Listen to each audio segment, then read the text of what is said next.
Believe me, unless you're in my position, you can't understand how frightening a cancer institute is, especially when it's you going there to be diagnosed. It's frightening, okay? I got there, I got to where I was supposed to be. I walk in this room, there's like 50 people there in front of me, all waiting to see this one doctor. They're all there, you know, looking for a miracle. They're all dying. They're all looking for a miracle, as I was. So I sit there for about 2 hours, and I finally, you know, it's my turn. I walk in, and what I get is this Dr. Douglas and 2 other doctors. Now they're walking around, they're poking me, and they're looking at my charts. And they're doing everything except kicking my tires, you know. They're doing all this. Now, this goes on for 10 minutes. And after 10 minutes, he takes out his pad and he writes out a prescription for chemotherapy that I'm supposed to take back to my doctor in Youngstown, because that's where I'm going to do the chemo. So I said, Doc, I said, what do you think? He says, well, you know, he goes, I don't know. I said, what do you think it's going to help me? This chemotherapy, is it going to help me? He said, oh, it might. I mean, just like that, it might, you know, nonchalantly, like I'm not even there in this room with him. And I said, well, I said, be honest with me. I said, you know, I'm a man, you know, I can take this, you know, what do you really believe? He says, well, he goes, I'll tell you what I believe. He goes, I don't think you'll be alive 12 months from now. Now, I really got upset, okay, you know, to say the least. I mean, here's a doctor that I've known for 10 minutes, doesn't know anything about me, how I feel, you know, how strong I can be with this, and he's telling me that I'm going to die in 12 months. You know, I made up my mind in that office in Buffalo, New York, 3 years ago, that I was going to live, and I was never, ever, the rest of my life, going to let anyone tell me I was going to live or die. And I'll tell you what, on the way home, I was driving down the New York Thruway, and I took that miracle chemotherapy prescription, I ripped it up, and I let it flutter out the window as I was driving down the Thruway. I think it's a tremendous disservice to create this distance that the medical schools have taught is appropriate. I think really you have an obligation to get enough emotionally involved with the people that you're taking care of so they realize, first of all, you're a human being. Secondly, that you actually care about them as human beings. You actually care. It matters to you whether they make it or not, whether you got that last lymph node, you know, whether they suffer, whether they get good pain management, whether they're able to eat or move their bowels or whatever, that you really do care about that stuff. It's a tremendous thing for them because they realize that they're not being abandoned. I came back to Dr. Shevlin and I said, look, Doc, I said, I'm never going to see another doctor again. I'm either going to win or lose with you. And what he told me was, hey, he goes, we're in this together. He goes, and I promise you that I will never give up on you.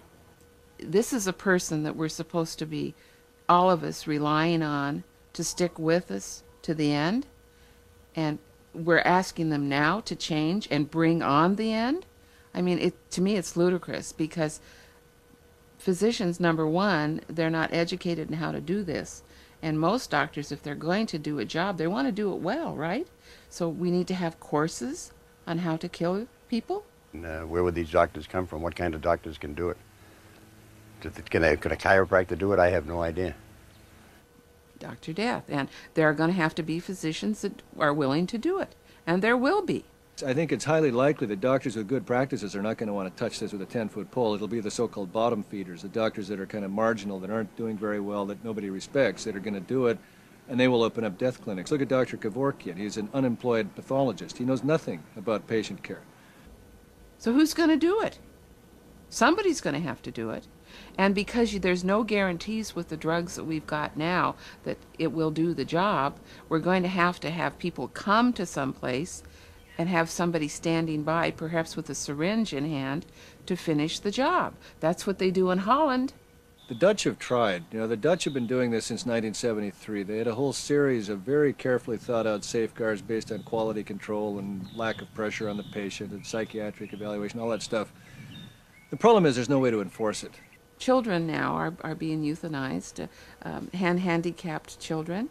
And I think about it for myself. If I was in Holland, I had a son with a major birth defect who would probably have been thought about to euthanize. You know, the Dutch Having carefully thought this thing out, they have not had any significant financial or racial pressures such as we might have in this country. And nonetheless, their own government, which supports their euthanasia system, has documented thousands of involuntary deaths. Why? Because the doctors decided the time had come. It has gotten so bad in Holland that people have in their wallets little cards that say, "Do not euthanize me without my permission." One of the people that does euthanasia over there a couple years ago euthanized a 26-year-old ballerina because she had arthritis in her toes and she didn't want to live anymore. His comment was, one doesn't enjoy this sort of thing, but it's her choice. Have we reached the point as a society that we're like gum wrappers? I mean, are we that disposable? Are we commodities? Are we objects, or are we human beings? They talk about death with dignity. If you've got less dignity than a dog, what kind of dignity is that? You're disposed of because you're 26 and you can't dance anymore? What about taking up painting? What about learning a new language and teaching people in the third world? I mean, there are all kinds of things that people could do with their lives besides dance, but you take it at face value because she's got a short-term depression and you kill her.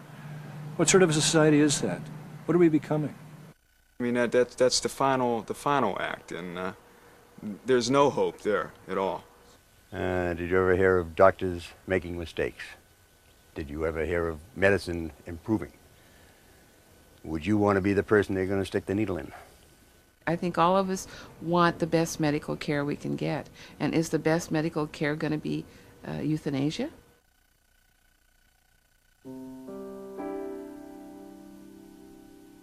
I would have missed out on loving someone as much as I do. I can't even imagine missing out on that. But I didn't know him then. I didn't know that that was in my future. I would have missed the birth of 2 grandchildren. I have 8 grandchildren, and 2 of them I never would have seen. They were born after I was sick, after I was supposed to be dead. They're here with me today, playing in the park.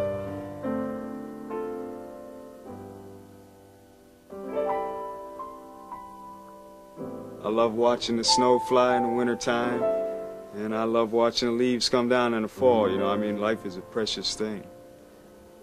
I would fight forever for that last 5 minutes.